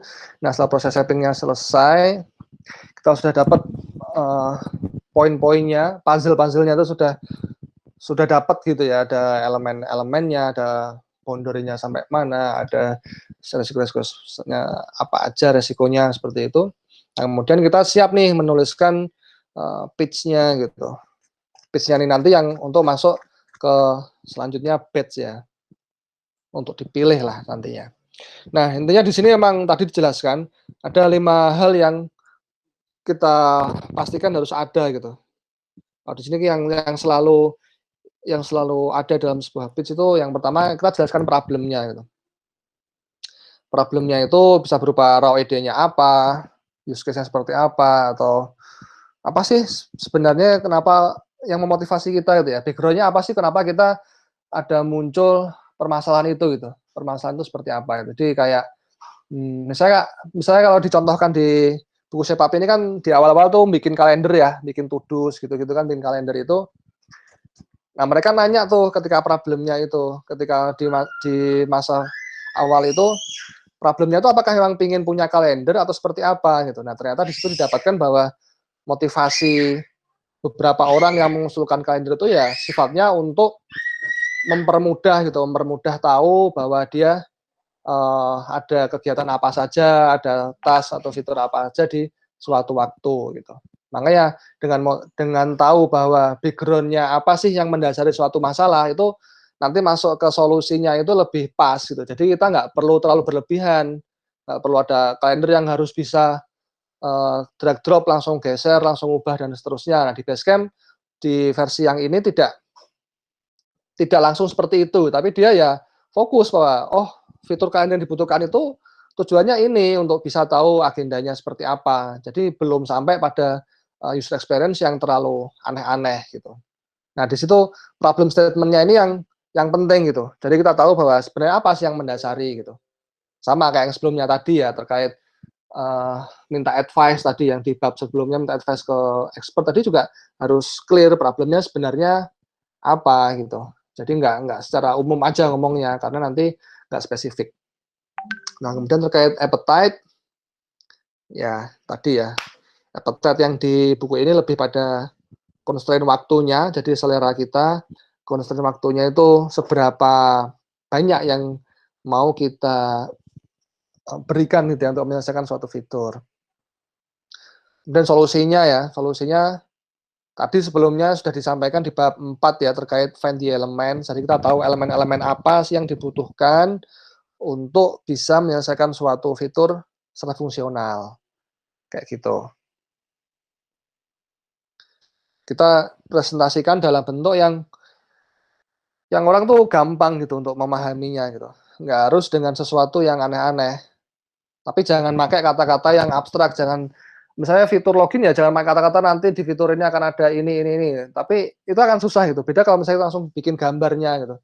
Ya gambarnya nggak harus fancy banget, tapi di situ jelas bahwa ada field apa di situ. Terus kalau misalnya itu login masuk ke halaman yang mana gitu. Tadi kan ada ya, pakai marker seperti itu. Nah, itu solusinya bisa seperti menggunakan elemen-elemen yang tadi. Jadi secara fungsional sudah jelas problemnya apa, root cause-nya apa, seperti itu. Nah, solusi ini kita pastikan bahwa dengan solusi yang kita berikan dan elemen-elemen yang sudah ada di solusi itu, problem ini akan selesai. Intinya kan di situ. Nah, kemudian yang nomor 4, rabbit hole tadi terkait apa sih yang perlu kita hindari gitu ya. Yang perlu kita hindari untuk supaya nggak banyak masalah nanti di pengerjaannya itu gitu. Jadi misalnya kalau sebelumnya tadi kan ada elemen-elemen yang itu diperlukan dalam fungsionalitas. Nah, di bagian rabbit holes itu kita sudah tahu bahwa mungkin ada elemen-elemen lain yang dia bisa jadi bermanfaat sih gitu. Maka kita perlu berpikir melebar juga itu. Bisa jadi hal-hal seperti itu bermanfaat, ada experience yang bagus dengan menambah fungsionalitas apa gitu. Dan memang akan menambah fungsionalitas sih. Tapi kalau misalnya itu kita tambahkan, itu akan bisa memberikan dampak ya, memberikan resiko permasalahan yang cukup besar bagi pengerjaan fiturnya. Tadi itu disampaikan sebelumnya bahwa problem di sini bukan hanya masalah bisa dikerjain nggak sih gitu, tapi bisa dikerjain nggak dalam appetite yang sudah ditetapkan gitu, dalam waktu yang sudah ditetapkan. Dalam hal ini misalnya 1 cycle 6 week, atau kita misalnya sedang membahas satu fitur kecil ya, kita langsung bilang ini bisa nggak fitur ini selesai dalam waktu setengah hari. Nah, supaya selesai berarti ada apa saja sih bagian-bagian yang perlu kita hilangkan lah, seperti itu. Itu juga harus clear, karena batasannya jelas. Karena seperti dibahas di awal bahwa ya waktu itu salah satu indikator atau parameter yang nggak bisa dinego lagi gitu. Dalam proyek ya harus berbatas waktu. Kalau nanti ada perubahan dan sebagainya ya nanti akan ada waktu yang berbeda gitu, akan ada bahasan yang berbeda gitu. Tapi kalau misalnya kita sudah komit untuk mengerjakan satu hal, argonya sudah jalan, waktunya sudah berjalan ya itu harus selesai di situ gitu. Poinnya di situ sih. Kemudian no goes-nya, jadi kita ya mana sih yang out of scope lainnya seperti itu ya, kita exclude dari konsepnya gitu. Karena misalnya itu tidak bisa tidak sesuai lah dengan appetite, atau nanti tadi ada problem yang tractable tadi gitu. Jadi ya ini nyambung dari yang rabbit holes-nya. Yang rabbit hole kita mendefinisikan apa-apa aja yang perlu dihindari. Di sini kita secara spesifik kita keluarkan itu, kita state bahwa ini yang nggak akan dikerjakan, atau use case seperti apa yang tidak termasuk dalam pengerjaan ini gitu. Ini poinnya di sana ya. Jadi walkthrough lagi, yang pertama ada problemnya kita sampaikan.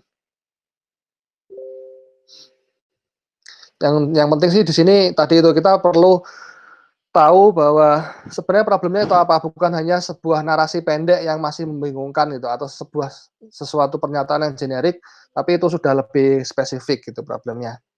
Dan appetite-nya jadi batasan-batasannya gitu ya. Di sini dicontohkan bisa nggak selesai dalam 6 minggu, bukan dalam 3 bulan, tapi hanya 6 minggu. Atau misalnya small batch tadi itu, ya bisa juga 2 minggu gitu loh.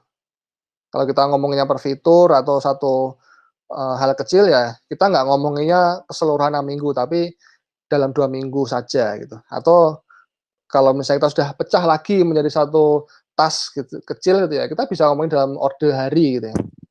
Harian atau setengah harian, kayak gitu. Nah, untuk satu appetite ini penting sekali. Kemudian habis kita dapat problemnya, kita dapat constraint waktunya harus selesai seperti apa, kita usulkan solusinya.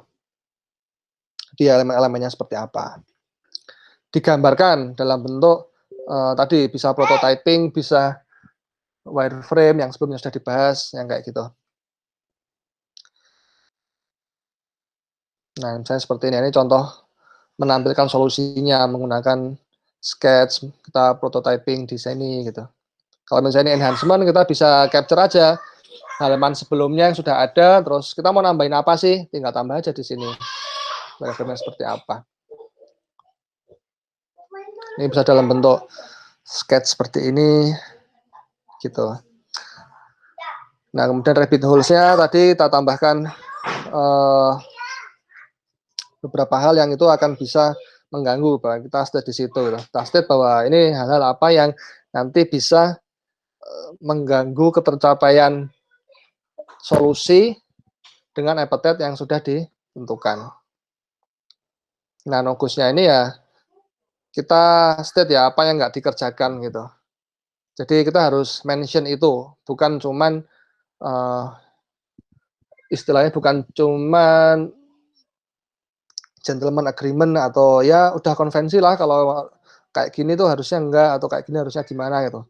Nah, itu kita hindarin itu, tapi di sini harapannya memang ya kita harus mention itu ketika pitch, kita bilang bahwa ini yang enggak masuk tuh ini, kayak gitu.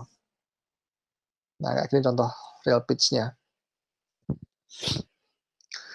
Ready to present. Nah, di sini kalau di Basecamp dia presentnya dengan menggunakan message board ya. Jadi setiap habis shaping sesuatu dia langsung bikin message board.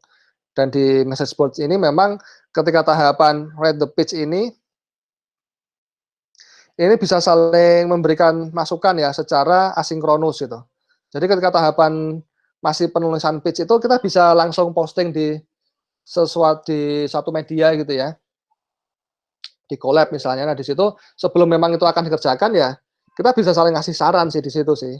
Gitu. Karena kan belum bettingnya ya, belum benar-benar ditentukan mana apakah ini go, apakah ini akan dikerjakan dalam cycle selanjutnya atau enggak gitu. Ini masih dalam tahapan pembuatan pitch-nya itu di sini kita sudah bisa mulai open tasnya kita buat, kita bisa open discussion gitu ke beberapa tim. Kalau pakai collab, idealnya ini masuknya ke discussion sih, belum masuk ke task ya. Jadi task itu harusnya yang sudah masuk ke cycle. Tapi di sini kita bisa bikin discussion, di situ bisa kita minta masukan-masukan dari yang lain. Bukan untuk yes or no, karena yes or no itu di tahapan selanjutnya untuk betting table-nya. Tapi di sini untuk menyempurnakan ide-idenya itu. Jadi yang sudah kita tulis di pitch tadi itu untuk diperbaiki. Gitu. Jadi harapannya nanti ketika teman-teman shaping, analisis sesuatu hal yang itu sudah siap diajukan dan itu kayaknya butuh masukan-masukan apa, bisa tulis di discussion ya, tulis di discussion untuk minta masukan lah, seperti itu. Oke. Nah, selanjutnya masuk ke chapter 7. Oke, mungkin langsung aku yang jelaskan aja karena waktunya sudah 2:30. Nah, di chapter selanjutnya, setelah kita sudah bisa mengkonstruksikan analisis yang kita buat di fase shaping itu, maka kita harus membuat kesepakatan nih, mana yang memang harus dikerjakan, mana yang enggak gitu. Intinya kan di sini kita memilih gitu ya, memilih dari fitur-fitur, dari usulan-usulan yang di tahapan shaping sebelumnya, mana yang memang akan dikerjakan dalam 6-week cycle selanjutnya, seperti itu.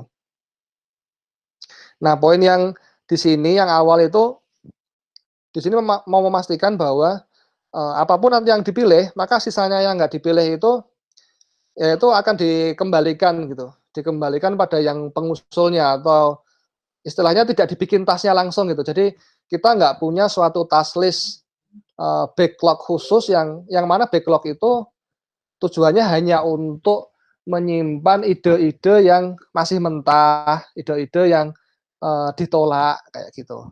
Jadi di sini disampaikannya adalah itu jangan dijadiin satu task list backlog gitu, jangan bikin satu backlog karena ya membuat tambah ruwet gitu, membuat tambah ruwet aja. Tapi instead of bikin backlog, kita bikinnya decentralized list. Jadi ya udah masing-masing masih akan bisa nge-tracking, tapi balik ke discussion itu ya, balik ke siapa sih yang ngusulinnya itu. Nanti mungkin di fase selanjutnya itu bisa dipilih lagi kayak gitu. Jadi misalnya saat ini kan kita kalau yang sudah berjalan itu kita bagi menjadi beberapa sprint ya di tiap project ya. Nah, sebelum masuk sprint itu kan pasti teman-teman sudah bikin analisis fitur-fitur apa aja yang akan dikerjakan dalam satu sprint itu gitu. Misalnya di katalog kemarin sudah ada itu kan, dalam cycle 1 itu apa aja yang mau dibikin gitu. Nah, di situ misalnya ada item-item yang belum terpilih untuk dikerjakan dalam satu cycle, maka ya dia dipisahkan dulu itu, dipisahkan listnya masuk ke discussion, nanti itu akan diambil lagi untuk proses masuk ke cycle selanjutnya. Intinya sih seperti itu. Ini kita pisahkan, jangan dicampur aduk lah. Kayak gitu. Nah ini ya, jadi intinya kan ya ide itu murah lah, gimana nanti kita bisa mengeksekusinya gitu. Nanti kan setelah satu cycle berjalan, boleh jadi ketika mau masuk ke cycle selanjutnya, ide atau hasil analisis yang sebelumnya nggak terpilih itu belum tentu masih valid gitu loh. Jadi itu tuh kenapa nggak perlu disimpan dalam satu backlog yang tercampur dengan task list utama gitu ya. Karena boleh jadi ketika satu cycle itu selesai, bugs ataupun task dan sebagainya yang sebelumnya ingin kita kerjain di cycle sebelumnya itu belum tentu relevan gitu loh. Intinya sih di situ sih sebenarnya di sini. Jadi ya kita fokus pada apa yang mau kita kerjain, sisanya ya kembali untuk diskusi. Nanti kalau next cycle mau diperjuangkan lagi untuk dikerjain ya disempurnakan lagi. Kalau enggak mungkin ya memang dia sudah enggak relevan. Gitu untuk yang chapter 7.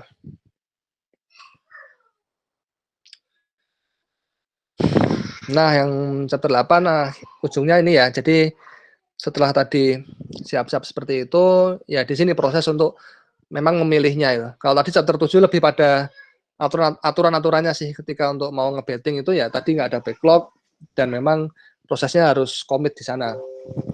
Nah, chapter 8 ini menjelaskan proses bettingnya, di mana dia memastikan bahwa apa yang akan dipilih di proses ini ya itu yang akan dikerjakan dalam 6 minggu ke depan.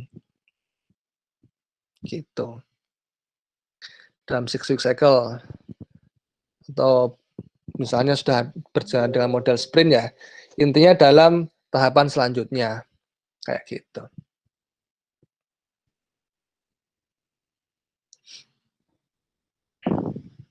Oke, sampai chapter 7 dulu deh. Apa namanya? Yang ini agak panjang sih nanti soalnya tahapan peralihan ya. Jadi setelah ini kan kita masuk ke tahapan peralihan untuk masuk ke pengerjaannya itu sendiri. Tapi untuk buku shape up ini sendiri sih kita akan lebih fokus di masa shapingnya itu untuk memperkuat dari sisi tim analis sehingga dia bisa mempunyai mindset yang benar gitu terkait pembuatan analisis, desain di awal project atau di awal sebelum sprint, di awal sebelum programmer mengerjakan gitu. Jadi poinnya di sana sih.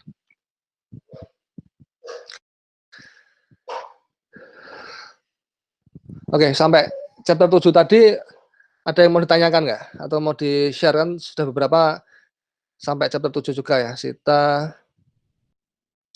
Erika juga sudah, dia aku lihat di itunya. Terakhir yang chapter 7 tadi ada yang mau di ini nggak? Dari Sita mungkin? Kamu ada tambahan apa set yang tadi belum aku sampaikan di chapter 7 mungkin? Atau pertanyaan?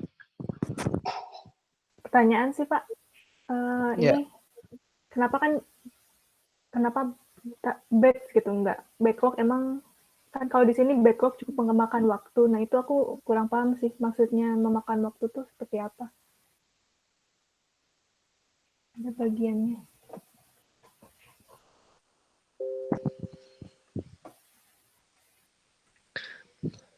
Gini ya, kalau backlog itu kan di sini berarti kan dia nggak dipilih nih. Kalau backlog ya, masuk backlog dia nggak dipilih.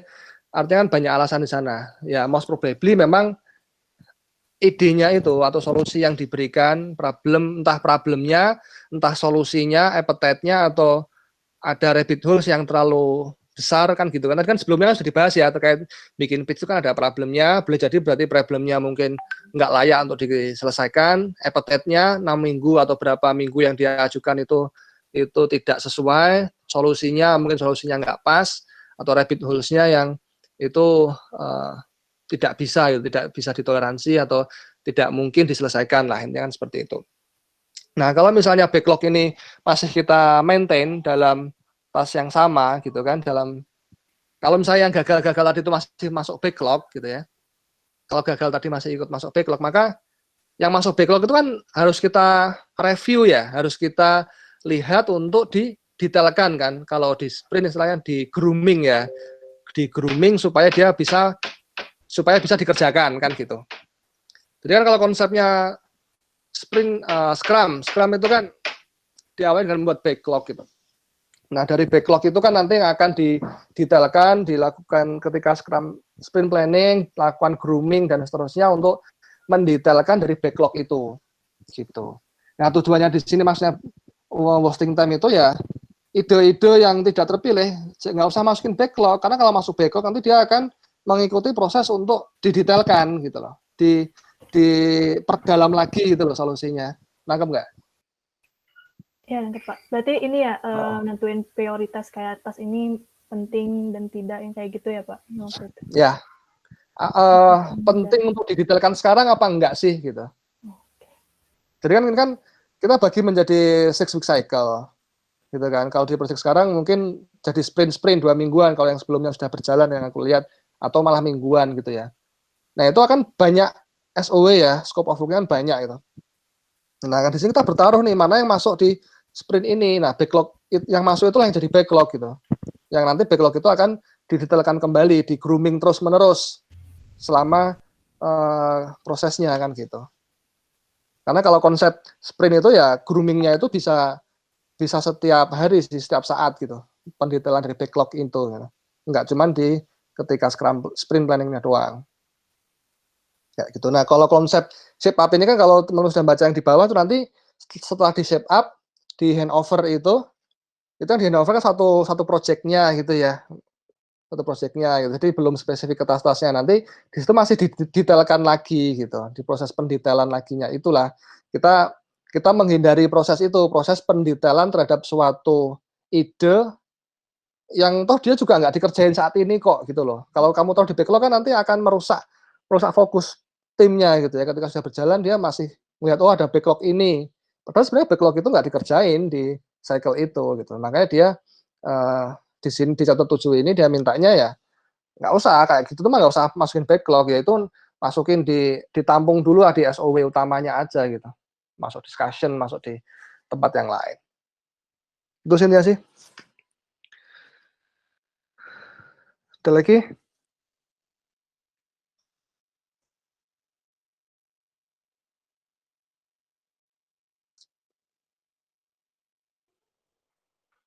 Erika juga udah lewat ya, udah sampai chapter berapa kamu? Chapter 9 kalau nggak salah aku lihat ya. Ada tambahan nggak? Itu pertanyaan.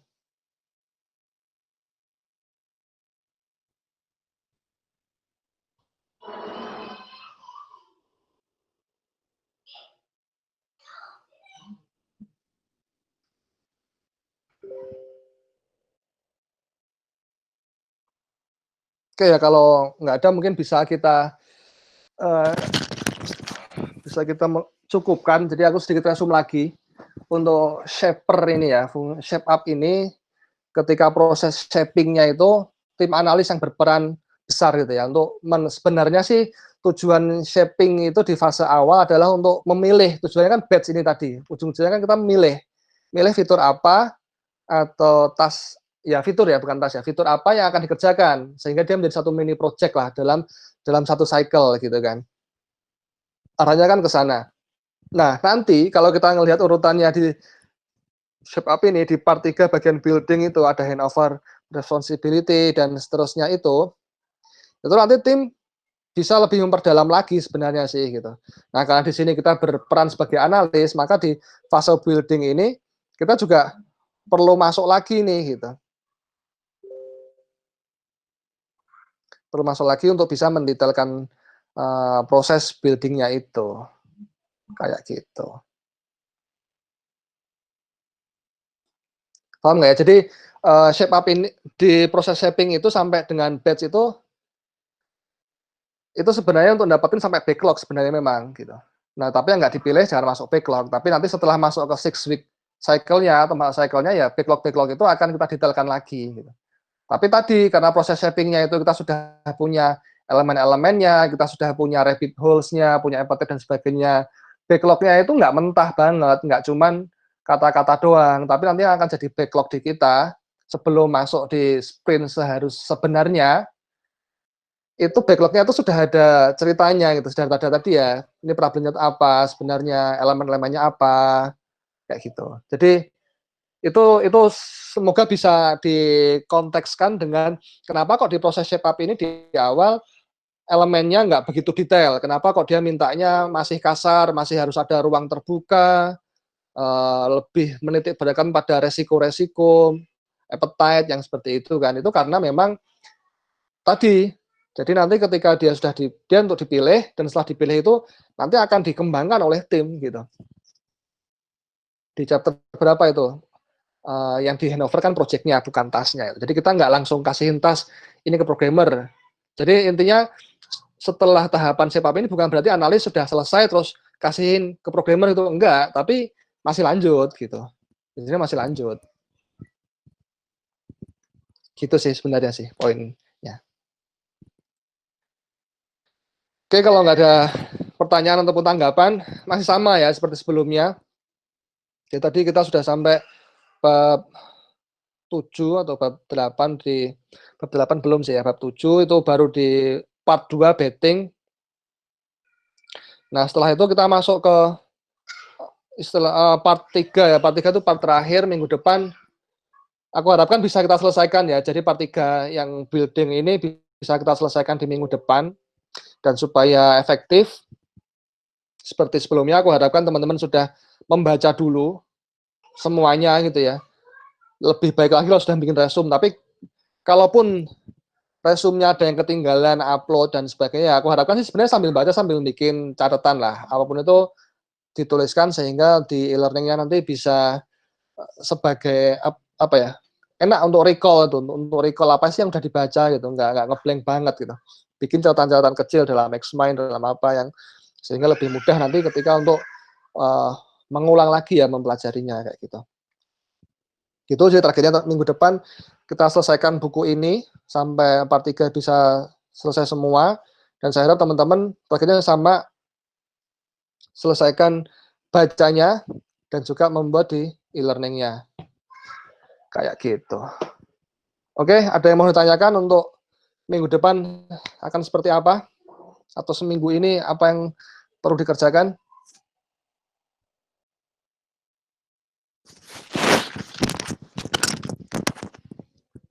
Jadi aku harapkan tadi itu ya, apa namanya, kalau misalnya setelah baca itu, oke pasti teman-teman pasti banyak pertanyaan juga sih harusnya sih terkait tadi shapingnya kenapa seperti ini gitu kan. Karena beberapa konsepnya mungkin kelihatan agak berbeda dengan yang di Javan gitu. Nah itu yang untuk selanjutnya bisa kita bahas juga ya dari buku shape up yang sudah kita pelajari, itu nambah knowledge dari kita kan, dan dari situ kita akan lihat nih untuk bagaimana kita mengaplikasikannya sehingga shape up yang sudah kita baca itu tidak hanya menjadi knowledge tapi juga benar-benar menambah skill kita dalam nge-manage suatu project. Ya, Coach. Seperti itu sih closing dari saya. Semoga bermanfaat gitu ya. Mohon maaf tadi di awal saya agak ambil waktu setengah jaman untuk masuk terhadap problem di weekly report karena saya rasa itu juga sebagai salah satu bentuk implementasi juga ya terkait beberapa hal konsep di shape up yang semoga sih bisa bermanfaat lah. Seperti itu. Ya Pak, jadi targetnya untuk minggu depan gimana Pak tadi Pak? Iya, selesaikan. Jadi minggu depan kita targetnya selesai buku shape up part 3. Sampai part 3 selesai. Jadi ya teman-teman lanjutin sampai semua ya. Kita akan bahas lagi sih. Kayak gitu.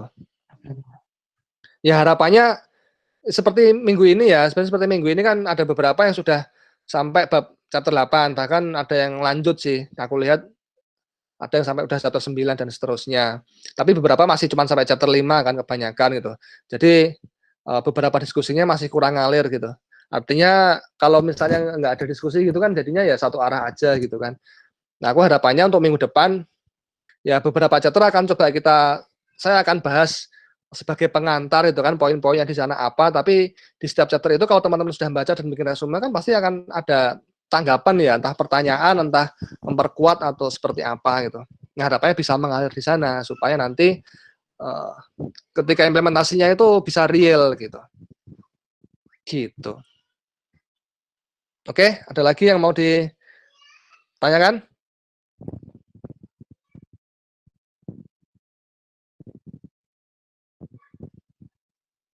Ya, nggak ada ya. Ya, kalau memang nggak ada, terima kasih atas kehadirannya di siang ini. Nanti kalau misalnya ada yang baru keinget terkait pertanyaan di bab-bab 1 sampai bab 8 atau terkait apa yang harus dilakukan sampai minggu depan, bisa langsung ditulis di grup ya, di grup yang analis and tester itu, supaya bisa kita bahas lebih lanjut di sana. Ya, demikian untuk agenda upgrading siang ini. Terima kasih, kita tutup. Assalamualaikum warahmatullahi wabarakatuh.